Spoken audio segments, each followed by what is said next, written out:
Bien, buenas tardes a todos. Yo creo que ya podemos comenzar, por favor, con la presentación. Sí, profe, ok. ¿Sí me escuchan? Sí, te escucho bien. Compañero. Va. Bueno, buenas tardes a todos. Bueno, nos vamos a presentar el tema de códigos de línea, junto con mis compañeros José Carlos y Consuelo.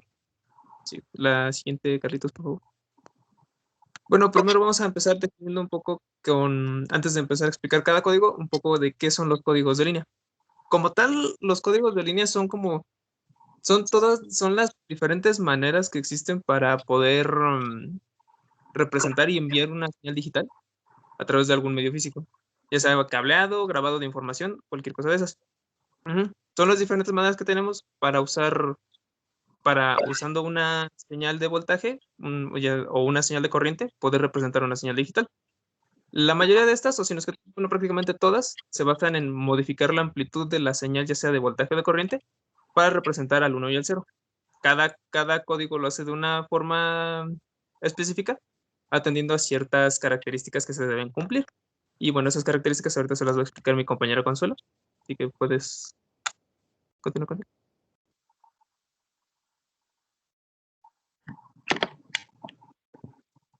Sí. Las características de los códigos de línea, bueno, pues son 4 las principales, las cuales son que tiene una buena densidad espectral de potencia, detecta y corrige errores. Esto es es una que muchas otras no tienen o no las toman en cuenta. Buena sincronización de relojes, ya que se adaptan cada una de acuerdo a los tiempos. Y la de componente continua nula. Esto quiere decir que la corriente directa es igual a 0, pero respecto a ciertas condiciones de acuerdo a cada caso. Además de que permiten para la transmisión un ancho de banda lo más pequeño posible. Y aquí tenemos una imagen donde se ve un enlace acerca de los datos digitales que hay de acuerdo a la codificación.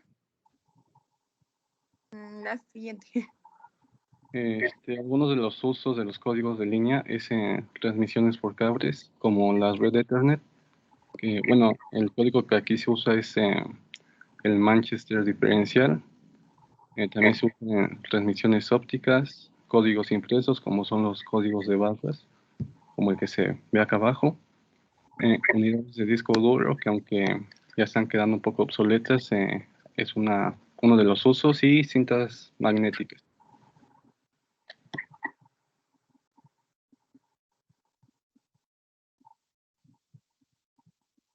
Sí, y bueno, aquí enlistamos algunos de los tipos de códigos de línea, al menos los más comunes. Son el NRZ en sus diferentes variantes, el RZ, el AMI-RZ, igual con sus diferentes variantes como la HDB3 o la B8ZS, y también el código Manchester. Bueno, el código de línea Manchester. Sí, la siguiente, Carlitos. Y bueno, vamos a empezar a explicar algunos de los códigos de línea que existen. Vamos a empezar con el código NRZ, o No Return to Zero. Este es el código en sí el más sencillo, o como que la forma más intuitiva en la que se nos ocurriría como enviar alguna señal digital, o sea, como un tren de pulsos. Y realmente es eso, o sea, el código NRZ es básicamente el asignarle un valor específico de tensión a cuando es un 1 y otro valor específico al 0. Por ejemplo, el código, la forma más simple sería el tipo unipolar, perdón, que sería asignándole un valor de tensión alto al 1, por ejemplo, no sé, más 5 volts, por ejemplo, y un valor de tensión 0 al valor 0. Y bueno, este tipo de códigos se clasifican realmente en base ya sea a la polaridad que utiliza, ya sea unipolar o bipolar, o bien, digamos, a la forma en la que interpreta el 1 y el 0, que sería el NRZL y el NRZI, o NRZ invertido. ¿Puedes continuar, Carlitos? La siguiente. Sí, bueno. Bueno, como ya expliqué, cuando son por el tipo de polarización, cuando es unipolar, simplemente es un nivel más por ejemplo, más 5 volts para el 1 y 0 para el 0, o bien más 5 volts para el 1 y menos 5 volts para el 0. Esa es la diferencia. El unipolar solo utiliza una polaridad, nunca se invierte, y el bipolar sí se invierte. Eso son, digamos que sería su clasificación por la polaridad que utiliza. Y ya por codificación o por la interpretación de la señal digital sería el NRZL, que sería como que la forma básica del NRZ, en el que, por ejemplo, conforme va cambiando el valor según cambie la señal digital, por ejemplo, como ahí se ve en la imagen, en el 0 ahí está un nivel alto y para el 1 está un nivel bajo. Y para cuando vuelve a ser un 0, se va intercambiando según el valor binario que tenga. Esa es como que la forma básica que tiene el NRZ. Y el NRZ invertido, ese sí es ya un poquito diferente, un poquito, ya no sigue tanto esa lógica. Ese lo que hace es que siempre que haya un 1 en la señal, se va a cambiar el nivel de tensión, pero solo cuando se presenta un 1.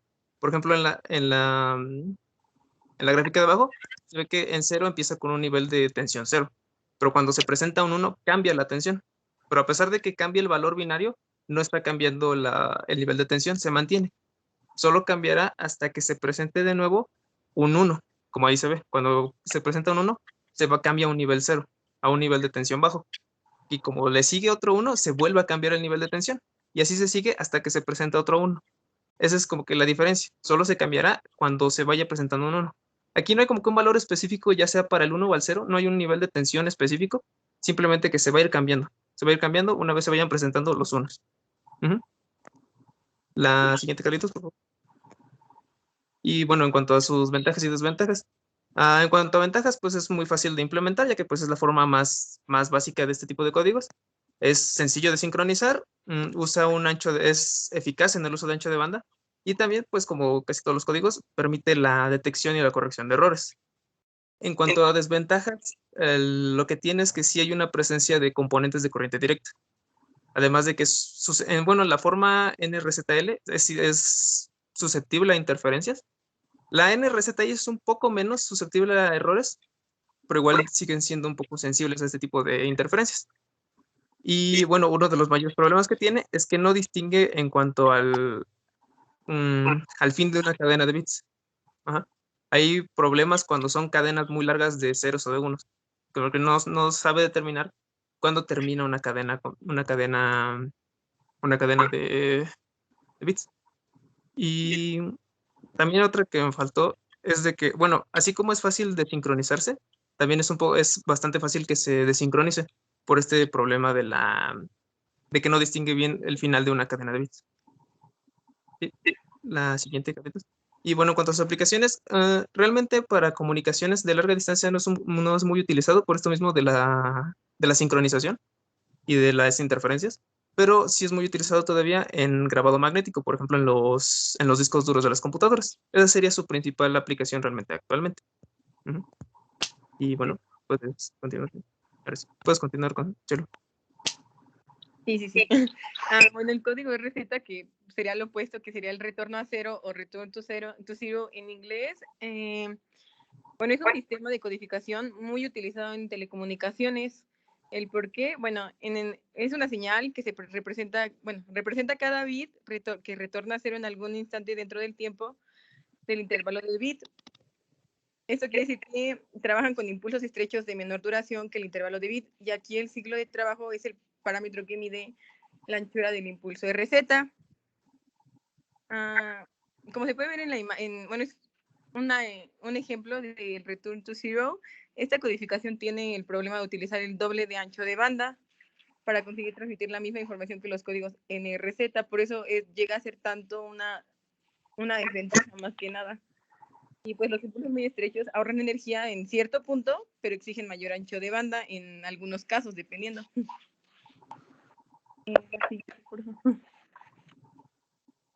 Bueno, y existen dos tipos que son el unipolar y el bipolar. El que está del lado derecho es un ejemplo de cómo se llega a representar en la forma unipolar. Y bueno, en estos métodos de codificación es cuando el dato o bit sea un 1 lógico. En la primera mitad de este periodo de la señal tiene una tensión. Esto quiere decir que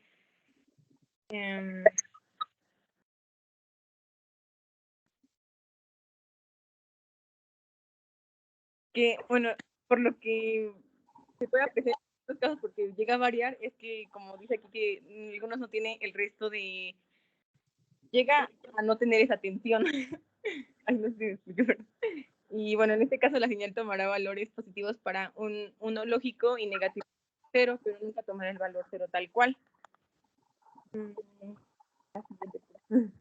Bueno, como pueden ver aquí en la imagen, aquí como se representan los unos, los ceros y que no se toma valor 0 tal cual. En la imagen de la izquierda. Y tenemos por último del tipo de receta bipolar. Aquí tenemos un ejemplo donde se ven los unos, los ceros, pero del lado contrario, por así lo podemos ver así, y que consigue su curso en 1, 1, 1. Y como podemos ver que el voltaje positivo se da cuando se tiene un 1, porque pues, bueno, también por lógica, ¿no? De graficaciones y también por amplitudes que nos llegamos a obtener en diferentes parámetros, bueno, en diferentes instrumentos. Y el voltaje negativo se da cuando se tiene un 0. También pues se puede ver en los osciloscopios, bueno, en los voltímetros y todo eso. Y bueno, un dígito toma el valor con polaridad alternada, mientras que el otro permanece siempre en 0.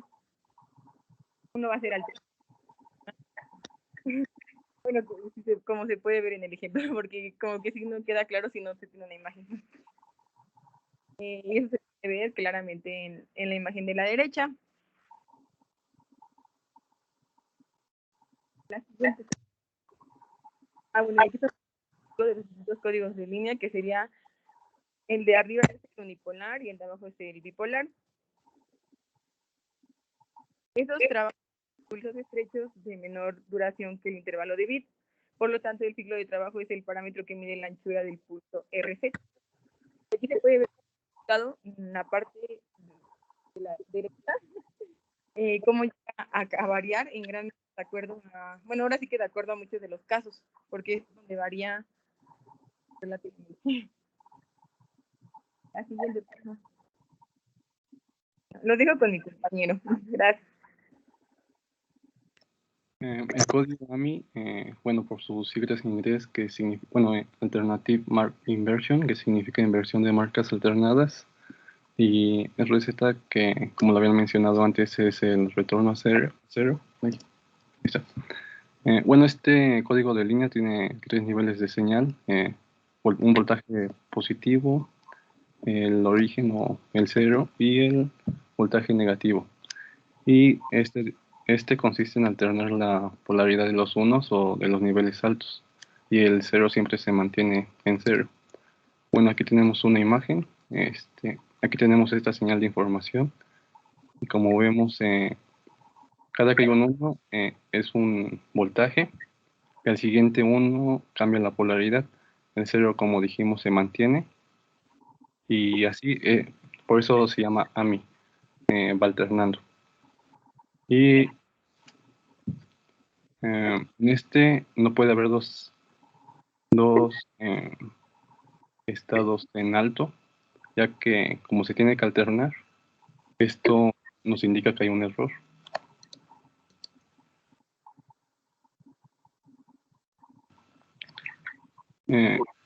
Ventajas y aplicaciones. No se pierde la sincronía en largas cadenas de unos, bajo ancho de banda, fácil detección de error, ideal para comunicaciones de larga distancia, ideal para transmisión digital a través de redes WAN.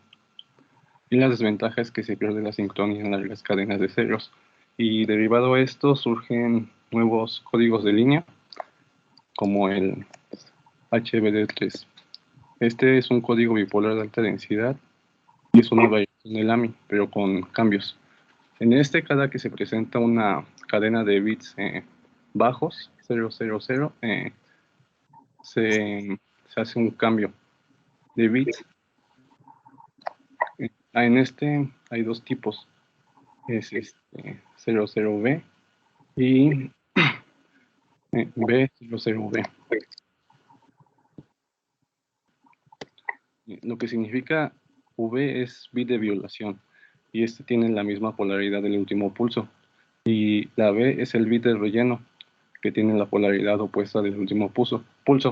Estos se eligen a partir de, bueno, se cuentan los unos de la última cadena de ceros y esta, y depende al número de unos, se escoge cuál usar. Si es impar, se escoge esta, 00V, y si es par, se escoge esta, B00V.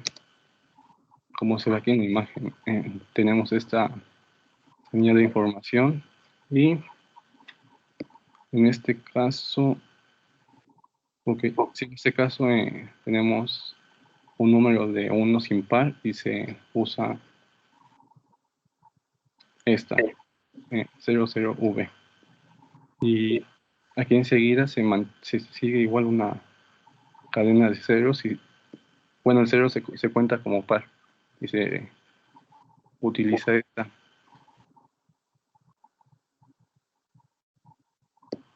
Y como vemos, como lo habíamos mencionado anteriormente, la V se mantiene la misma polaridad del último pulso y en la V se mantiene la polaridad opuesta del último pulso.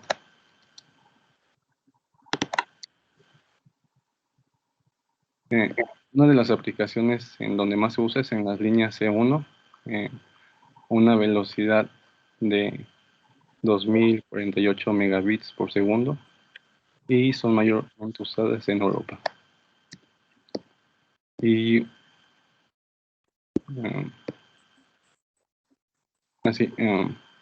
también surge este código de línea B8ZS, que significa bipolar sustitución de 8 ceros. Igual viene siendo una variación del AMI y es muy parecido al HDB3. En esta, si aparece un octeto de ceros, se realiza lo siguiente dependiendo del último pulso.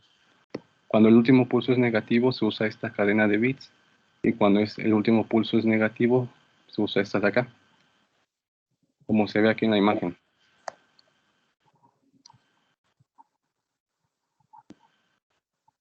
Las ventajas y aplicaciones que tiene este código de línea es que se evita la pérdida de información, abarca largas distancias y se usa comúnmente en las líneas T1 en Norteamérica con una velocidad de 1544 megabits.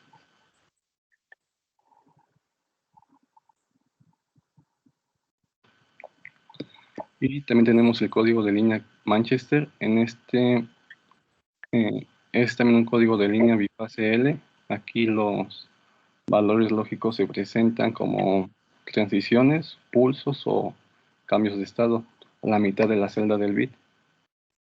Y en este solo reconoce dos estados, B más y B menos.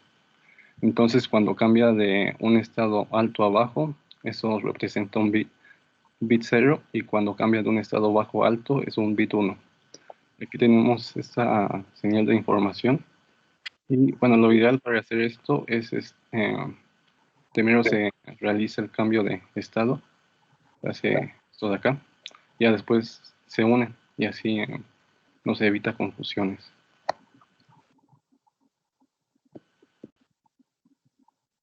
Una de las ventajas es que es autosincronizada, provee una forma simple de codificar secuencias de bits, incluso cuando hay largas secuencias, y tiene una mejor detección de retardos.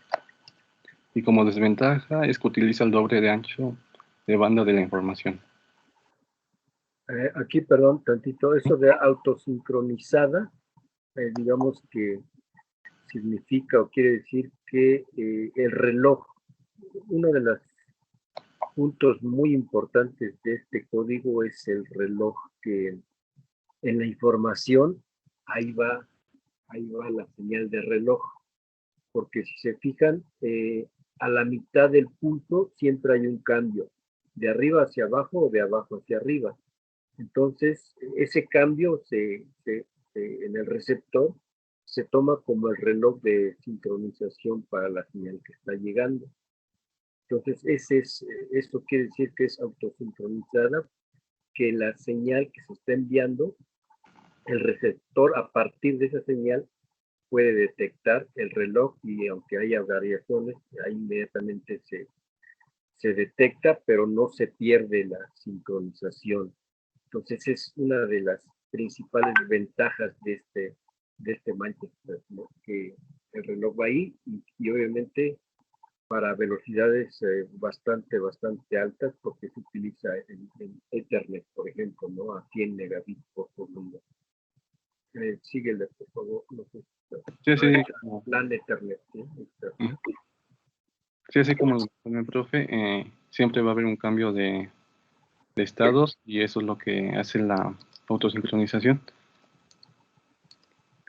Y en aplicaciones, como lo mencionó el profe, en la LAN Ethernet y en radiofrecuencia para evitar el ruido. Y por último tenemos el Manchester diferencial. Este usa la presencia o ausencia de transiciones para indicar un valor lógico. En cada mitad de bit hay una transición, igual que el Manchester. Un bit 1 se indica siendo la primera mitad de la señal igual a la última mitad del bit anterior, es decir, sin transición al principio del bit. Un bit 0 se indica siendo la primera mitad de la señal contraria a la última mitad del último bit, es decir, con una transición al principio del bit.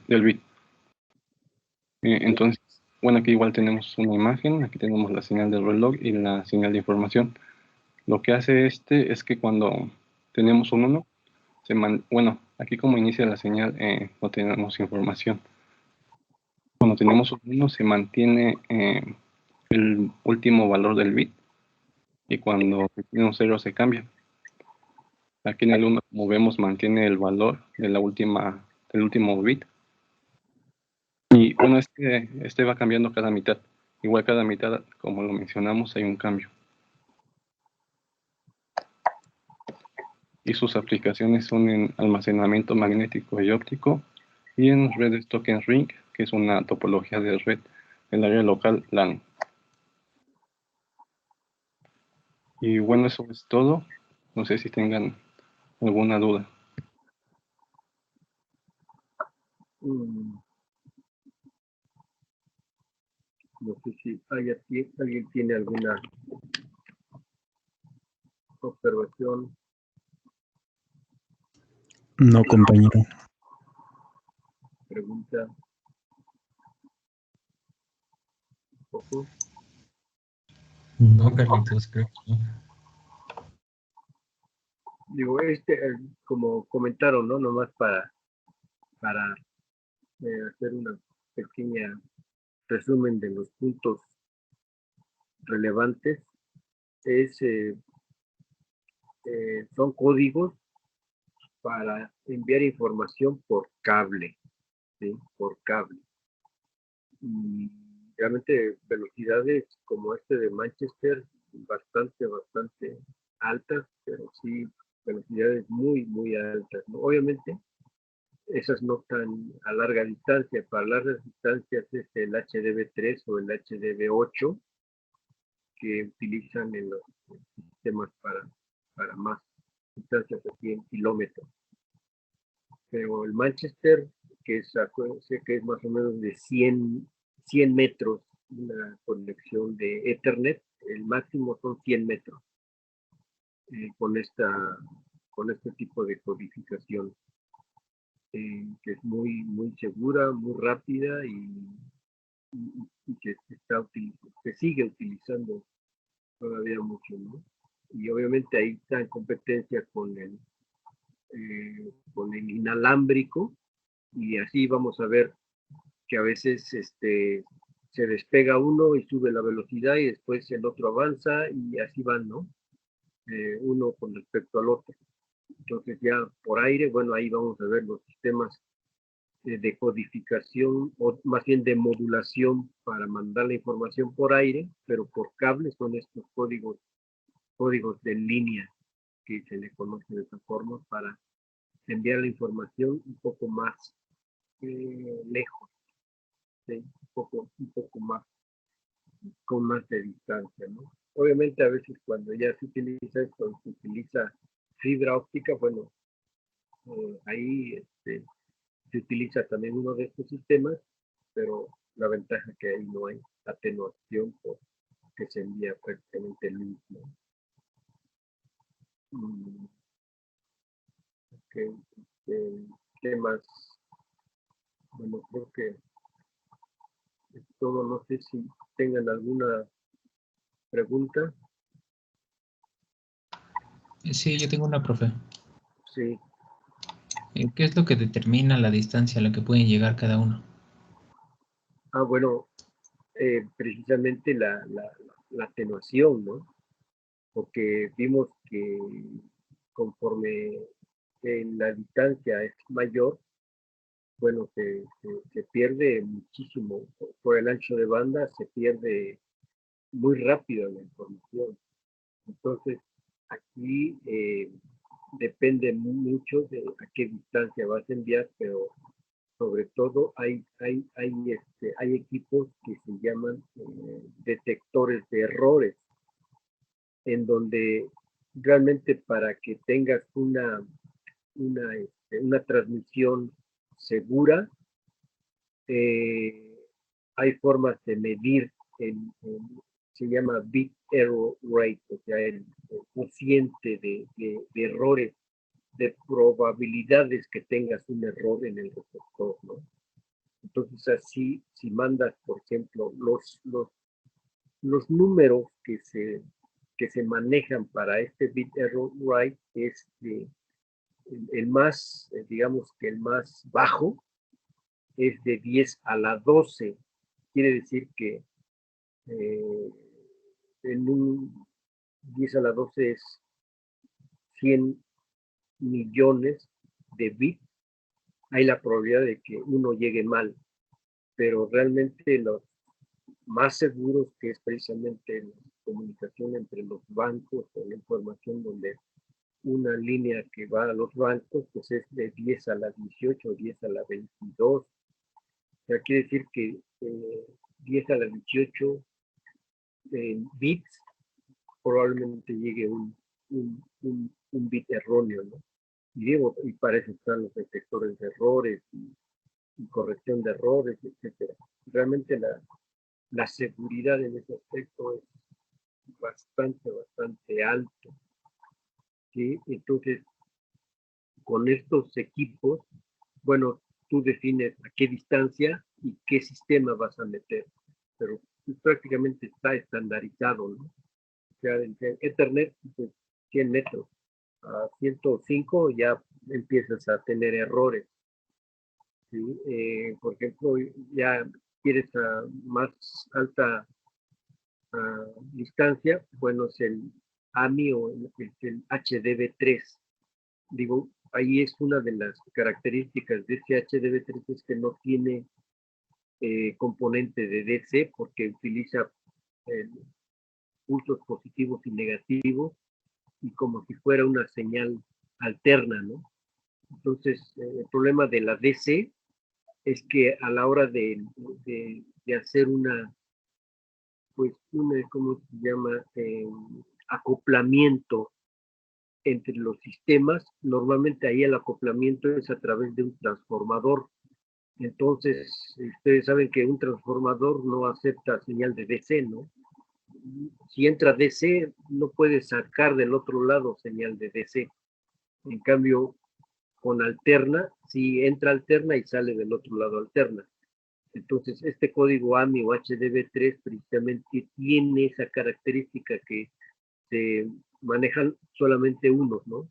Uno hacia arriba y el otro hacia abajo. Uno hacia arriba y el otro hacia abajo, que me da la relación de una señal alterna. Y si esa señal se, se maneja con ceros, bueno, sale el HDV8 o el HDV3 en el que los ceros, para no tener componentes de DC en los ceros, cada 3 ceros meten ahí una violación que vimos y maneja un 1, pero violando la regla del AMI. Entonces, todos esos sistemas hacen que la señal se comporte como una señal de alterna. Eso hace a que puedas mandarla a varios kilómetros y ahí del otro lado pones un regenerador, de tal forma que vuelves a generar otra vez una señal exactamente igual y te vas de esa forma a varios kilómetros. sin tener problemas, ¿no? Entonces ya está definido claramente, ¿no? O sea, el HDB3 o el AMI para largas distancias. El no retorno a cero, pues ese es para muy, pero muy cortas distancias, ¿no? Que es precisamente el grabador de los discos duros. Y el AMI tiene la ventaja de que el reloj es muy seguro. Uno de los problemas precisamente a largas distancias es el reloj o los sistemas síncronos. En la actualidad ya no se utilizan sistemas síncronos por el problema que se tiene ahí del reloj. Anteriormente había, bueno, todos los módems eran síncronos y el dolor de cabeza espantoso era el reloj. Había relojes, había tarjetas exclusivas para generar un reloj en el cual tuvieran variaciones de 3, 4 Hz máximo, y entonces ahí se tenía que controlar la temperatura, la humedad. Entonces estaban así, el reloj estaba en una cajita metálica que controlaba temperatura y humedad, etcétera. Eso hacía realmente espantosamente complicado el reloj, ¿no? Y a cada rato se perdía la sincronía. En la actualidad ya todos son sistemas asíncronos, ¿no? Que ya el reloj, como en este caso vimos en Manchester, el reloj va en la señal de datos. Entonces el transmisor, ahí en esa misma información, el receptor detecta el reloj y va, aunque hay un cierto retardo, pues se detecta inmediatamente al receptor y no pasa nada, ¿no? No hay pérdida de sincronía. Eso es lo que se utiliza ahora, ¿no? Sistemas asíncronos, en donde la velocidad o los relojes son de diferente frecuencia, ¿sí? Pero están muy definidos estos sistemas para cortas distancias, largas distancias o velocidades, ¿sí? Más o menos así están definidos. ¿Sí? No sé si más o menos era lo que preguntabas o algo más. No, sí, era eso, profe. No sé si tengan alguna otra pregunta, por favor.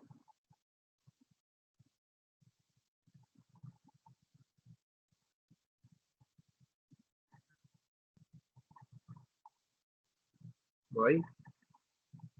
Bueno, vamos a dar dos temas adicionales para el martes y miércoles, para que podamos seguir avanzando. Aquí ya vimos lo que es PCM, PCM Delta, y ahora los códigos de línea, y ahora lo que viene es multiplexado, cómo enviar muchos canales en uno solo, ¿no? Y a eso se le llama TDM o multiplexado por división de tiempo.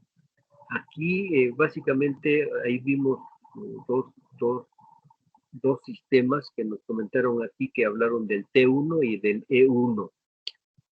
Uno es un sistema internacional de 30 más 2 canales, ¿sí? Ese es el internacional, y es el europeo, que ahí nos dijeron que era una comunicación E1, que es el HDB3, pero bueno, el sistema de multiplexado es precisamente 30 canales de útiles y 2 de sincronía. Y por eso se le llama 30 más 2. Y el otro sistema es un sistema americano, que por ahí también nos dijeron que era el T1, que es un sistema americano de multiplexado por división de tiempo, que lleva 24 canales solamente, 24 canales y un bit de sincronía. Es menos canales, menos información, pero por eso mismo utiliza menos ancho de banda y ese, por ejemplo, todavía se puede enviar por cable. Cable trenzado o el par de hilos que se le conoce, ¿no?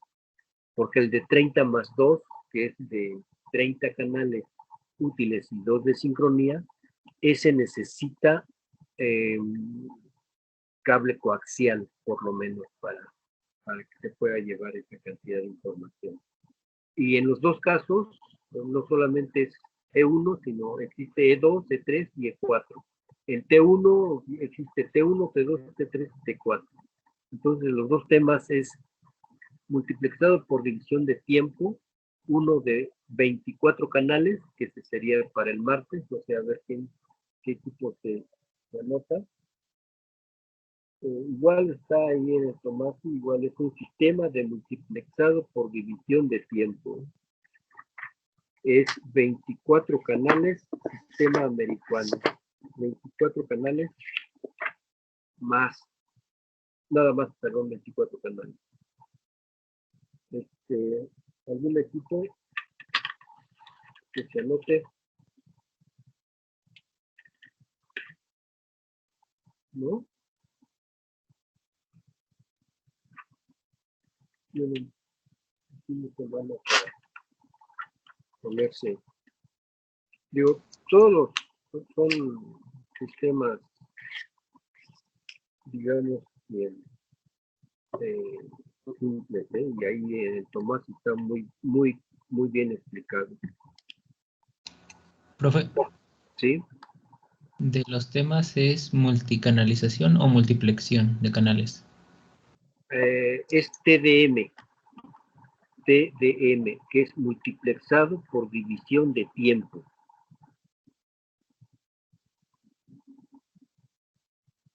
En algunos casos puede ser multicanalización o multiplexado, ¿no? Que significa igual, pero el tema es TDM, 24 canales, sistema americano. Y TDM, 30+2, que es el sistema internacional. Profe, Sí. nosotros queremos ese tema, el primero. Ok. ¿Tu nombre? Rogelio Flores González. Rogelio Flores Sí, Flores González. González. Ok. ¿Y el otro? Nosotros, profe. ¿De tu nombre? Carlos Cortázar. Carlos Cortázar. Ok. Muy bien. Bueno, pues esos dos temas tenemos para la próxima semana. No sé si hay un puente por ahí. No sé. No, pero el martes sí hay clase, ¿no? ¿No han visto el calendario? Creo no hay clases el miércoles, jueves y viernes, profe. Pero el martes sí. Ok, bueno, pues entonces el martes. Y el otro, hasta el otro martes, de martes a martes. Profe, bueno, yo soy del equipo de Carlos. ¿Cuál es el tema? Bueno, el nombre completo del tema que vamos a exponer. De Carlos es igual multiplexado por división de tiempo, pero el sistema se llama Sistema Internacional de 30+2 canales. ¿Y el otro tema cómo es? ¿Completo? El otro también es multiplexado por división de tiempo, sistema americano de 24 canales. ¿Sí? En el Tolmasi está bien definido y diferenciado cada uno, ¿no? El de 24 es T1 y luego varios T1 forman T2, luego T3 y T4, ¿no? Pero la idea es explicar cuál es el sistema de T1. Y el otro es E1, E2, E3, E4, pero también es sistema internacional. ¿Ok? Si tienen alguna, vean la información, me la manda y me dicen, oye, así está bien, o si hay algún problema, ¿eh? Acuérdense, me manda un correo y yo les digo, no, así es correcto, te falta aquí, o está bien, y adelante. Siempre, ¿eh? Así es. Traten, si tienen alguna duda o si tienen así de que, hijo, se me hace que no es, consulten, ¿sí? Hagan un correo por ahí y yo les contesto, ¿eh? Para que no se vaya a duplicar información o no vaya a ser el tema, etcétera. De esa forma evitamos que haya errores de ese tipo, ¿no? ¿De acuerdo? Profe, entonces el martes expondría el de sistema americano, ¿no? Sí, correcto. Y el otro martes, el otro tema internacional.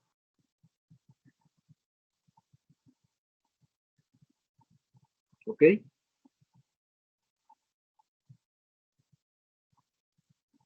¿Sí? ¿De acuerdo? Profe, yo tengo otra duda. Sí, sí, Es conforme a la práctica. sí, correcto, dime.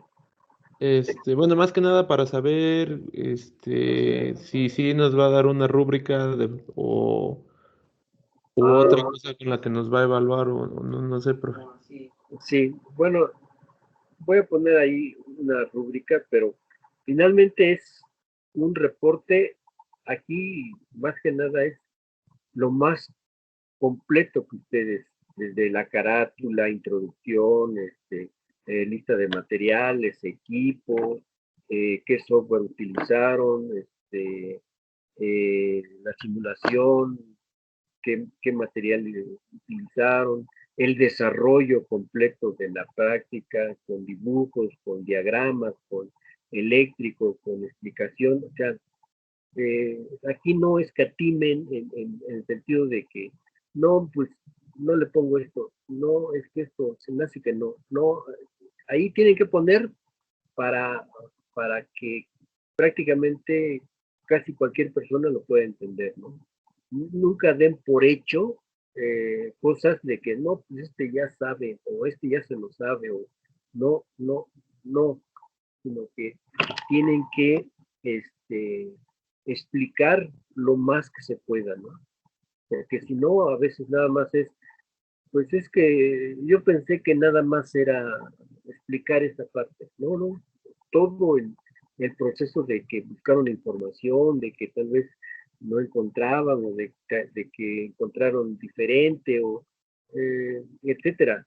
La idea es que puedan reportar lo más completo posible todo lo que hicieron.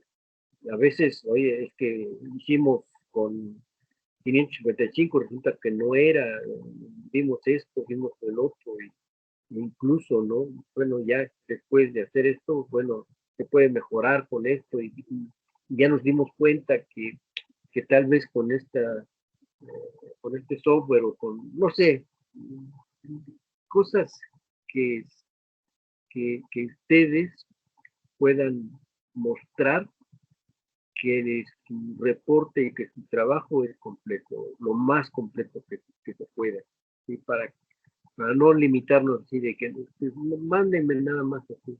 Por eso es que aquí es importante que nada más va a ser 1 y 2 reportes, pero que sean lo más completo, pero sobre todo que esté en orden, que esté definida las partes, o el índice, bibliografía, eh, que realmente esté completo el reporte, ¿no? Y así, por ahí observaciones, si tuvieron problemas, ¿no? O sea, explíquenlos y expliquen cómo se resolvió, o finalmente algunos que se quedan ahí como problemas, y que no salieron los resultados que ustedes querían o que ustedes esperaban, y por unas razones del simulador o de no sé, lo que ustedes expliquen o simplemente digan, oye, no funcionó al 100% como nosotros esperábamos. Ahí eso es mucho mejor que a veces luego me dicen, no, pues funcionó perfecto, la primera salió todo bien, entonces se cumplió el objetivo y se acabó. Ahí inmediatamente baja calificación, ¿eh?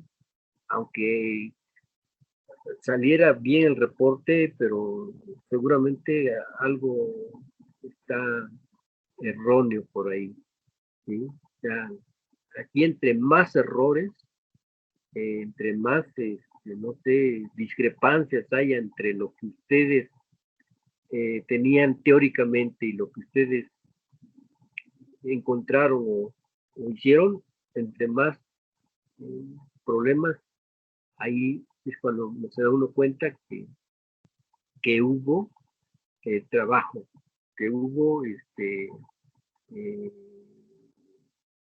involucramiento en la práctica, ¿no? ¿Ok? Y lo mismo, igual, tienen por ahí alguna duda y si salen algún problema, sale un correo inmediatamente, correo, nombre, grupo, y presenta el problema diciendo, oye, esto, ¿por qué? O quiero saber si voy bien o no lo sé. Igual, por favor, porque todo eso depende muchísimo para su trabajo final. ¿Sí?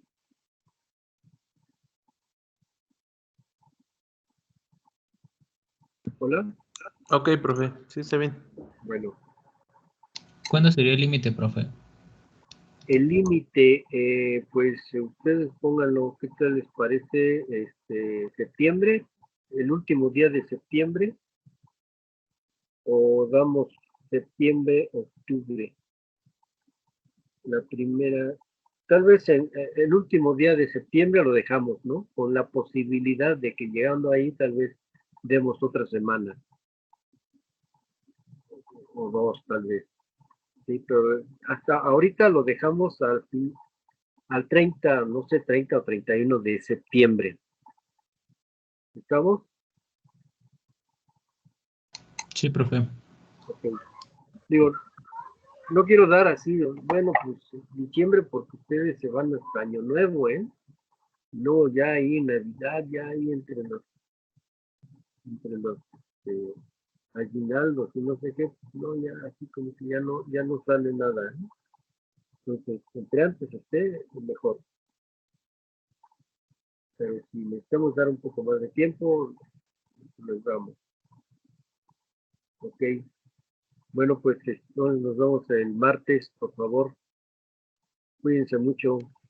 Igualmente, profe, muchas gracias. Igual, ustedes sí, Kevin. Hasta luego, profe. Hasta luego. Gracias, profe. Estamos Excelente viendo, tarde. sí, Nos vemos. sí, claro. Adiós, Sí, hasta luego.